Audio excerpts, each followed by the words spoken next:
Hey y'all, happy Tuesday. Happy spoken word Tuesday. I hope you guys days come along fine. Anyway, you guys know on Tuesdays, I like to bring the word. And earlier I read my short from the sealed portion, chapter 32, verse 82. One of the final testaments of Christ reads as follows. Now, this is one way ye shall be able to tell whether or not ye are following Satan or following God. For if ye are in a state of never-ending happiness and that your joy is full, then ye are following God. You guys, one must understand that if a blessing comes from Satan, it will only be temporary. And when that blessing of Satan's ends, the happiness also ends, and what follows after that shall be greater than the misery that one felt before Satan came along and blessed them with his temporary happiness. Now ask yourself, how often do your temporary joy and happiness last? Or is your joy and happiness full and never ending because you're following God? All right, you guys, so I'm going to continue with the sealed portion, chapter 32. I guess, end with verse 77 the last couple of weeks. And, of course, you guys know I like to read the headers so you guys can know what this chapter is about. Chapter 32, the header reads as follows. The voice of warning given by Joseph Smith is given, and the book of Revelation is further expounded on. The beast and the power and influence of money are explained, as well as the marks of the beast. Those who have the mark of the Lamb on their foreheads are the elect of God. Moroni describes the difference between a righteous and evil nation. All right, you guys, so beginning with 77. Of course, I'll stop at 77 the last time I read this chapter. Verse 77 reads as follows. And all of the blessings which Satan bestoweth upon the children of men are material blessings, or things of the earth. And he can bless with riches and power and prosperity. Yeah, he can even bless with wisdom and understanding.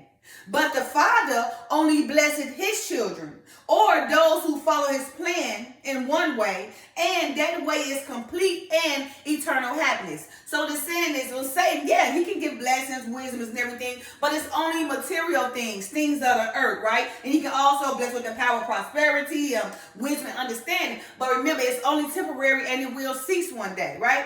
But for the Father, he only blesses his children for those who follow his plan. And when they do follow his plan, his way for them is complete and never-ending happiness, okay? So everything is eternal happiness, eternal wisdom, right? Eternal understanding, eternal prosperity, eternal riches and powers in a never-ending state because it comes from the Father.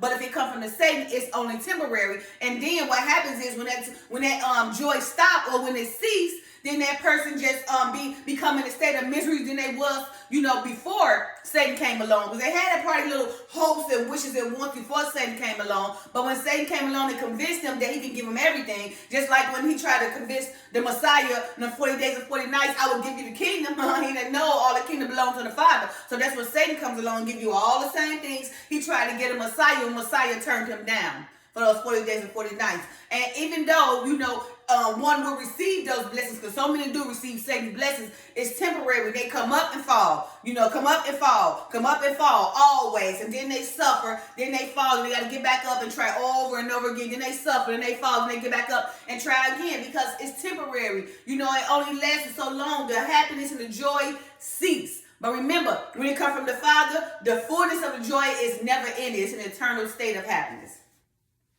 All right. Verse 79. Now, Satan can also bless us with a state of happiness and euphoria. But this state will only be temporary and will change from time to time according to the way in Satan chooses to bless us. Therefore, it should be easy for a person to tell whether or not the state of happiness that they are experiencing is a blessing of God or a blessing from Satan. For if it is a blessing from God, then the state of happiness shall never cease. But if it is a blessing from Satan, it shall cease one day. And when the day cometh that his blessing of happiness ceases, then the misery that follows shall be greater than that misery that a person felt before they were blessed with a state of happiness by Satan. and then might sure come along. Now, this is one way that ye shall be able to tell whether or not ye are following Satan or following God. For if ye are in a state of never-ending happiness, in that your joy is full, then ye are following God. So again, you know if you're following God, if you're in a never-ending state of euphoria and happiness, it doesn't cease. It's a never-ending eternal state. But the happiness from Satan always cease. It's only temporary. It always bring you up and bring you down forever. So you're going to be up and down, hot and cold. You know, lukewarm. The Father going to spit you right on down. Okay, verse 83. And if your happiness is completely dependent on a temporary state, even the state of the flesh in which we temporarily find ourselves in mortality, then ye can be certain that ye are following the plan of Satan. So again, and if your happiness is completely dependent on a temporary state, even the state of the flesh in which we temporarily find ourselves in mortality, then ye can be certain that ye are following the plan of Lucifer. And there is another way that ye can discern between a nation that followeth the plan of God and one that is under the power of Satan. We're talking about the nation again. And there is another way that ye can discern between a nation that followeth the plan of God and one that is under the power of Satan. For the plan of God is based upon eternal laws that govern the eternal worlds. And these laws are administered by an eternal government. And this government is based upon three eternal principles that I have already explained unto you previously in this record. Therefore, if a nation and its government are based upon these eternal principles, then it is a nation under God. And any nation that is based upon these principles shall not allow any of its subjects to go without the necessary means that are needed so that these subjects might live peacefully and be able to pursue happiness according to each individual desire for happiness. So you see the key?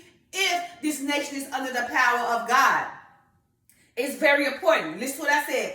For the plan of God is based upon eternal laws that govern the eternal worlds. Right? We're talking about the nations now, okay?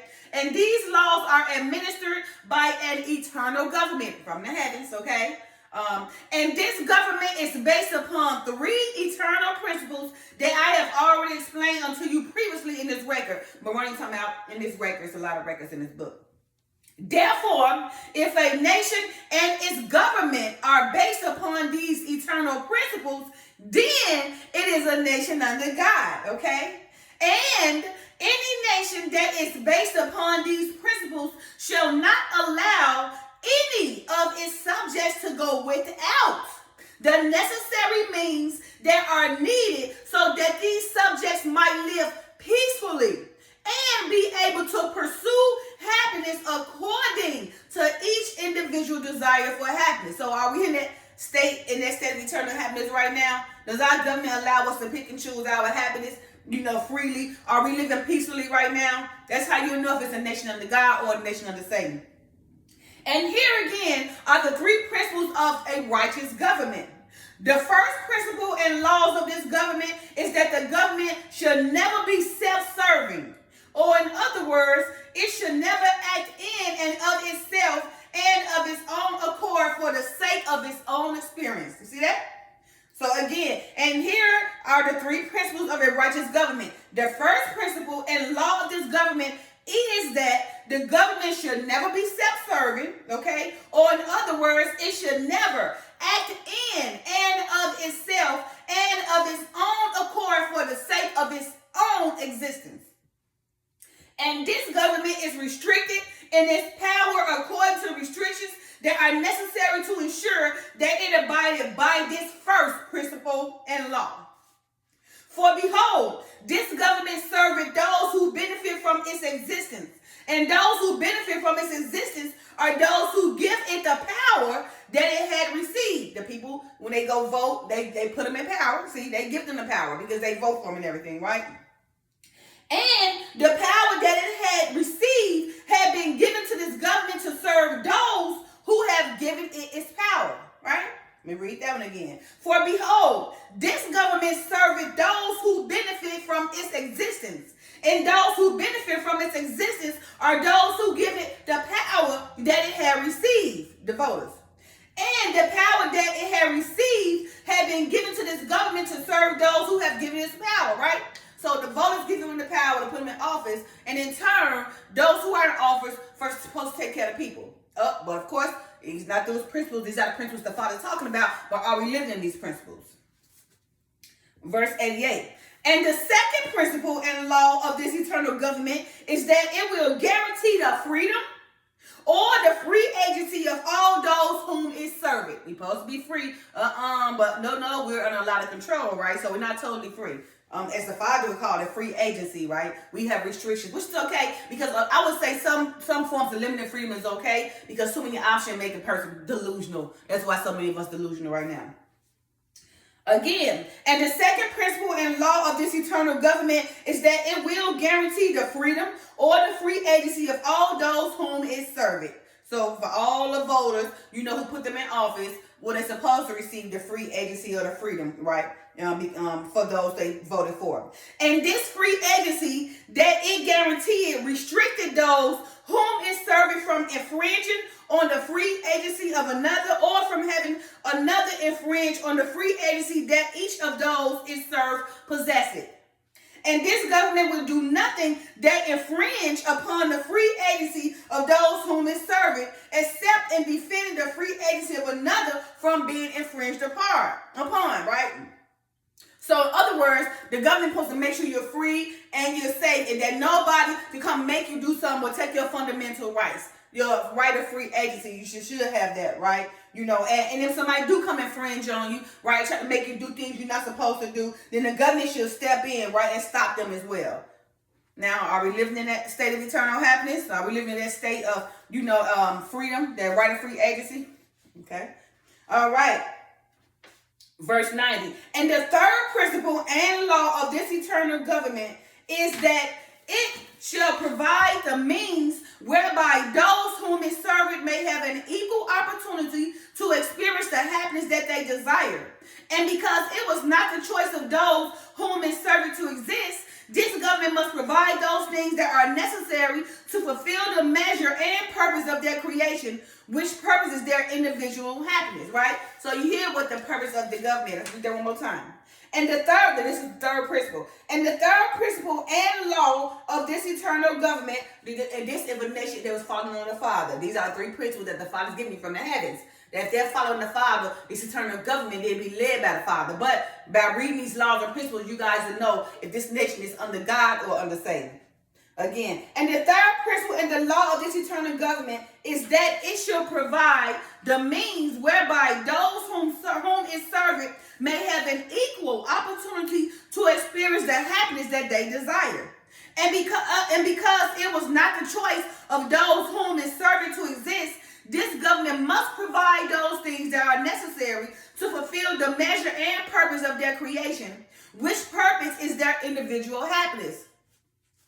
Verse 91. And now I have made it easy for you to discern whether or not the government of the nation to which you belong in the latter days, or the government of the nations that shall be made known unto you, even those of whose histories I have touched upon, or which I should touch upon in this abridgment. Yeah, it should be easy for ye to determine if they are a nation under God or one under the power and influence of Satan. I just read those three principles and laws. You guys take it upon yourself and do what you want to do with that information. But it should lead you to knowing if you being a nation under God or under the influence of the nation of Satan.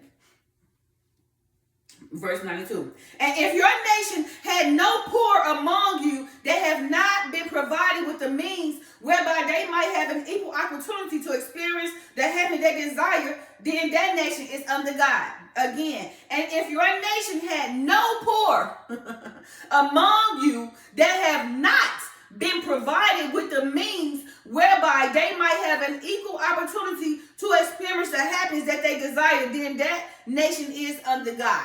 Okay, because they're given the opportunity, okay, to be provided with their individual happiness. The poor, but a lot of poor is more poverty than anything. But be careful that ye do not deceive yourselves, for there shall be many of you that shall claim that your nation giveth equal opportunity to all of its subjects to pursue the happiness desired. Again, because so many people think like this. But be careful that ye do not deceive yourselves. For there shall be many of you that shall claim that your nation give an equal opportunity to all of its subjects to pursue the happiness that each desired. Yet, if there is one among you, and it is important that ye remember that this one did not make a choice according to the flesh to be born, but that choice was made by the parents of this one. Yeah, if this one making a choice to sit idle all the days of his life, then do it not this one have the right and free agency to do this according to the laws of the righteous government? So in other words, it's saying if a person want to use their right and free agency to just live earth and not make no money or live a poverty, because if they choose to, then so be it. That's what they want, right? It don't make them a sinner, not less than a sinner of a rich person who want to get rich and live their life like that. Because we all got the right of free agency, so we got the opportunity to live how we want to according to our own of our each individual happiness, whatever we desire.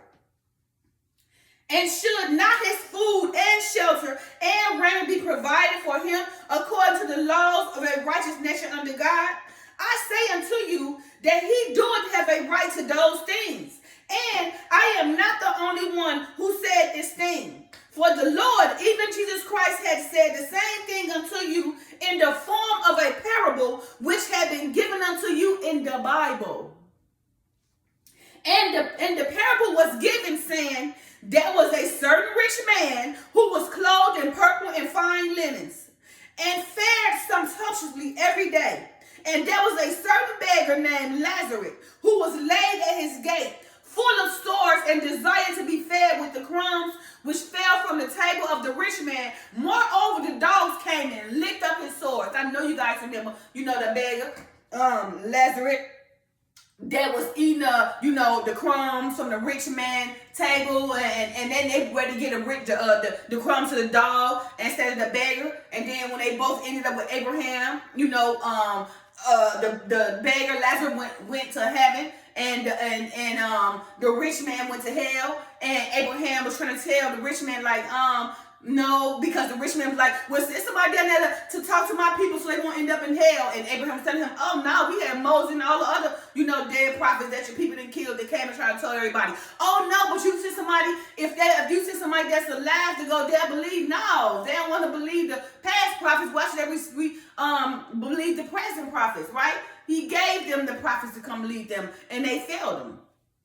All right. So, and that's why, again, and the parable was given, this same parable, saying, there was a certain rich man who was clothed in purple and fine linens and fared sumptuously every day. And there was a certain beggar named Lazarus who was laid at his gate, full of sores, and desired to be fed with the crumbs which fell from the table of the rich man. Moreover, the dogs came and licked on his sores. The dog was licking on his sores like he was begging, for the crumbs of the rich man's table. And it came to pass that the beggar died and was carried by the angels into the bosom of Abraham. And in hell he lifted up his eyes, being in torment, and seeth Abraham afar off, and Lazarus in his bosom, right?